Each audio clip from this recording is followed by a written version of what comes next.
राधे राधे। होली आने वाली है। यदि हम अपने घर में कुछ हेल्दी बनाते हैं तो इसका सबसे ज़्यादा बेनिफिट हम मदर्स को मिलता है, क्योंकि हम चाहते हैं हमारे बच्चे कुछ हेल्दी खाएं और घर का बना हुआ हेल्दी हो तो क्या कहने। होली पर बाहर इतना सारा कलर सब कुछ मिलावट वाली चीज़ें होती हैं, तो अपने घर में बनाइए अपने बच्चों के लिए कुछ हेल्दी चटपटा सा, जिसे बच्चे खाएं तो आपके दिल को भी सुकून सा रहे कि हाँ बच्चों ने कुछ खाया है, घर का बना हुआ खाया है। मैं बना रही हूँ आज मठरी नमकीन पारे, कुछ काजू की शेप में दिखाई देने वाले, क्योंकि काजू शेप में यदि बिस्किट भी होते हैं तो बच्चे उन्हें छोड़ते नहीं हैं। ये घर में बनाए हुए काजू के नमकीन पारे हैं, काजू जैसी शक्ल के दिखाई देने वाले, और आप इन्हें कैसे भी रखें 1 महीने तक भी ये चीज़ ख़राब नहीं होती है। तो सबसे पहले मैं आप सबका स्वागत करती हूँ अपने इस चैनल पर बड़े बाल रश्मि।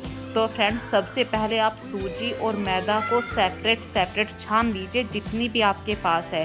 क्वांटिटी मैं अभी बता देती हूँ। यदि आपके पास ½ kg मैदा है तो उसमें सिर्फ आपको 1 बड़ा चमचा, जिस चमचे से आप सब्जी छोंकते हैं, सिर्फ इतनी ही सूजी आपको लेनी है।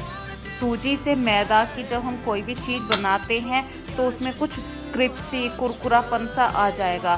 स्वाद के अनुसार आप नमक डालें। अजवाइन को हल्का सा हथेलियों की हेल्प से क्रश कर लीजिए, क्योंकि जब अजवाइन डालते हैं तो अजवाइन का बहुत अच्छा फ्लेवर आता है। अगर मैं आपको बताऊं तो ½ kg मैदा में आपको 3 बड़े चमचे ऑयल लेना है। आप कोई भी कुकिंग ऑयल भी यूज़ कर सकते हैं, और ल्यूक वार्म वाटर से आपको इसका आटा लगाना है। जब आप इसमें कुकिंग ऑयल से इसको अच्छी तरीके से मैश करते हैं तो पानी बहुत ही कम लगता है, और सूजी आपने ज़्यादा नहीं डाली है तो आप इसका आटा थोड़ा सा टाइट लगाएं। जैसे पूरियों का आटा होता है उससे थोड़ा सा आपको टाइट लगाना है। जितना आटा टाइट होगा उतनी ही हमारी मठरी कुरकुरी बनेगी, बहुत ही आराम से। मतलब जो मार्केट वाला स्वाद होता है ना, वो स्वाद आपको मिलेगा। और आटा लगने की यही पहचान है कि पूरी परात ऐसे साफ़ हो जाती है जैसे आपने बहुत अच्छी तरीके से इसे साफ़ करके रखा है। आप कोई भी कुकिंग ऑयल ले सकते हैं। देखिए, मैंने अपनी परिवार के हेल्थ के बारे में सोच के ही कोई ऐसा तेल लिया है, ऑयल लिया है जो हमारे परिवार के लिए बेनिफिट है।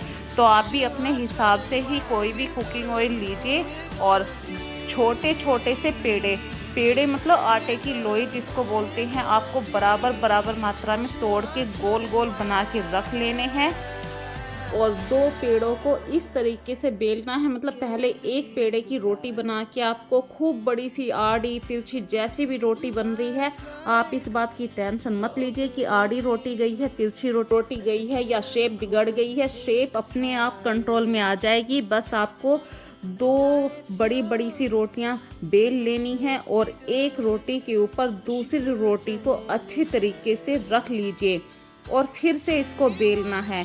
तो मैं भी आपको पूरी अच्छी तरीके से दिखा रही हूँ। पहली वीडियो के तो मैंने काट के रख लिए थे काजू वाली शेप में मठरी।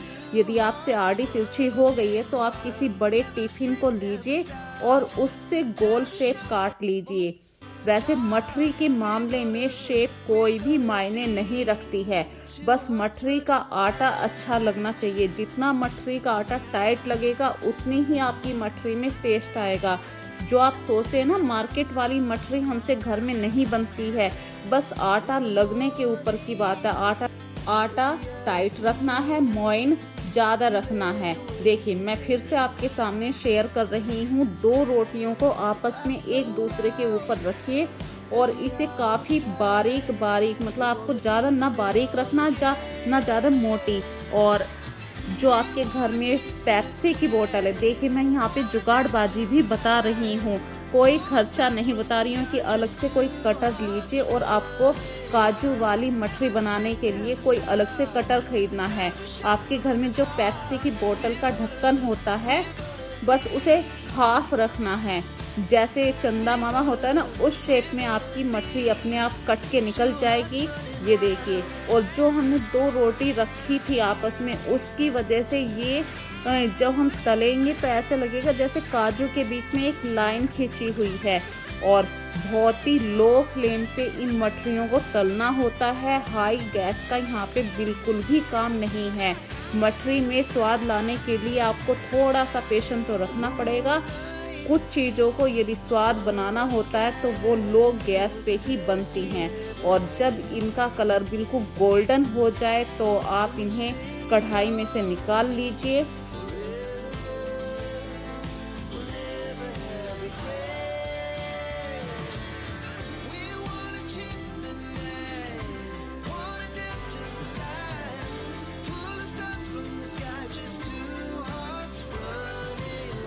और यदि आपको बाजार वाली मठरियों का स्वाद लेना तो फ्रेंड्स देखिए, होली के सीजन में थोड़ी सी मेहनत पड़ती है, लेकिन आपका परिवार की जो हेल्थ है वो आपके हाथों में होती है।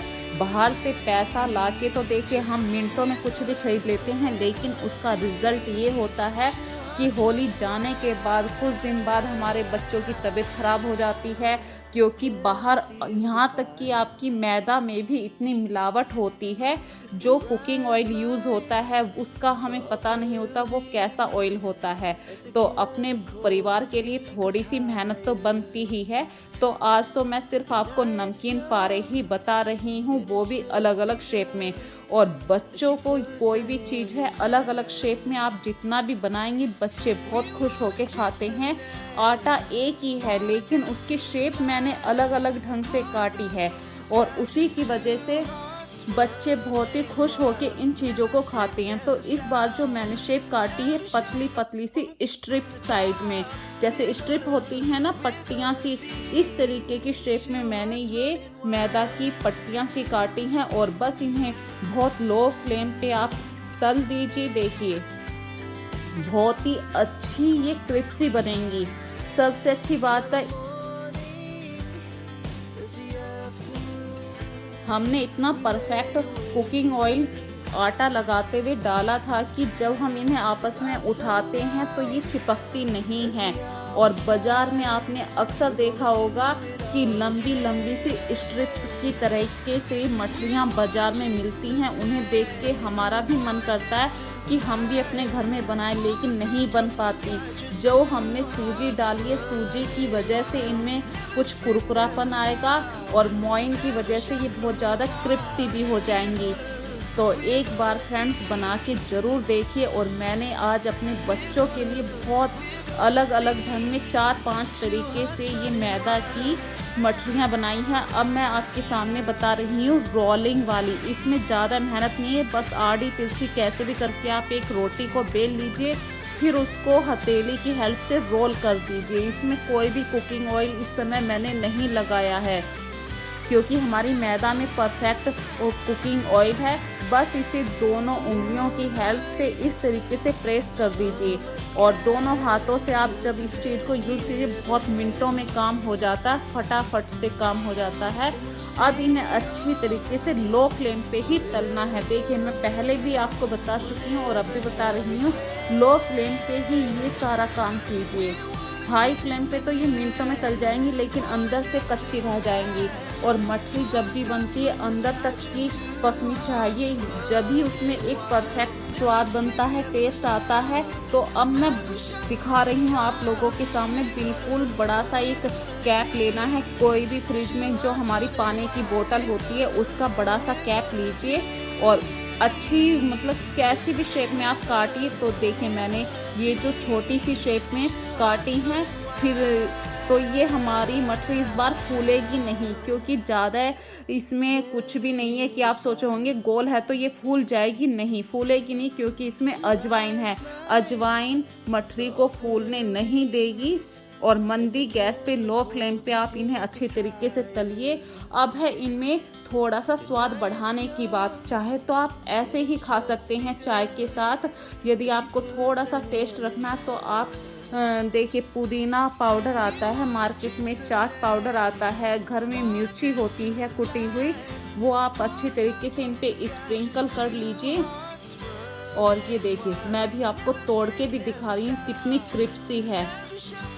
ये जो मैंने अभी मसालों के नाम लिए हैं, चाट मसाला है या मिर्ची पाउडर, इनसे क्या है बाज़ार वाला टेस्ट आपको घर पर मिल जाएगा। जो बच्चे बाहर के कुरकुरे खाते हैं वो भी यही काम करते हैं कि कुरकुरे बनाए या जैसे भी उन्होंने बनाए, ऊपर से मसाला ज़रूर छिड़कते हैं। मसाला छिड़कने से बहुत ज़्यादा स्वाद बढ़ जाता है।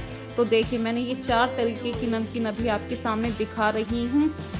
कोई भी एक बड़ा बाउल लीजिए, उस पे आप चाट मसाला डाल दीजिए, मिर्ची मसाला डाल दीजिए और स्टोर करके रखिए, क्योंकि मठरी के अंदर नमी नहीं होती है तो ये महीने भर तक भी ख़राब नहीं होगी। तो फ्रेंड्स अब चलते चलते बस मुझे कमेंट करके ज़रूर बताना कि भाई मैंने जो मठरियाँ आप लोगों के साथ शेयर करी हैं, ये रेसिपी आपके साथ शेयर करी है, क्या आप लोग भी अपने घर में इसी तरीके से बनाते हैं? बनाते तो सभी हैं होली पे देखिए, लेकिन किसी किसी को पैटर्न का नहीं पता होता, क्या मेथड यूज़ होता है, कितना ऑयल लगेगा। ये सब चीज़ें देखिए टाइम के अकॉर्डिंग हमें धीरे धीरे पता चलती हैं। पिछली बार जो गलतियां करी, इस बार वो गलतियां हम नहीं करेंगे। तो मैंने भी धीरे धीरे ही सीखा है। यदि फिर भी कोई गलती हो गई है तो मुझे ज़रूर बताना, अपना प्यार तो ज़रूर दीजिए, क्योंकि जब आप लोग कमेंट करके मुझे बताते हैं ना कि इस तरीके से करिए, तो कहीं ना कहीं मेरे दिल को वो बात बहुत अच्छी लगती है। और मैं आज आपको एक और बात बताना चाहती हूँ। अभी किसी ने एक कमेंट करा था कि आप डांस व्लॉग डाला करिए या ऐसे ऐसे। देखिए फ्रेंड्स, बात आप समझने की कोशिश कीजिए। जो इंसान एक हाउसवाइफ है, अपने घर को संभालता है, जो काम उससे आता है वो उसी चीज़ में परफेक्ट होता है। जिस काम में वो परफेक्ट नहीं है तो वो काम उसे नहीं करना चाहिए। तो फ्रेंड्स, इसीलिए मैं सिर्फ उस आंसर को दे रही हूँ जिसने मुझसे अभी ये क्वेश्चन किया था कि आप डांस वाला ब्लॉग बनाया करिए। मैं इस काम में परफेक्ट नहीं हूँ। मैं कुकिंग के काम में भी इतना परफेक्ट तो देखिए मैं नहीं कहती, लेकिन हाँ घर को संभाल लेती हूँ। तो फ्रेंड्स, इस वीडियो को ज़्यादा से ज़्यादा लाइक कीजिए, शेयर कीजिए। अपना प्यार मुझे ऐसे ही देते रहिए। ध्यान रखिए अपना।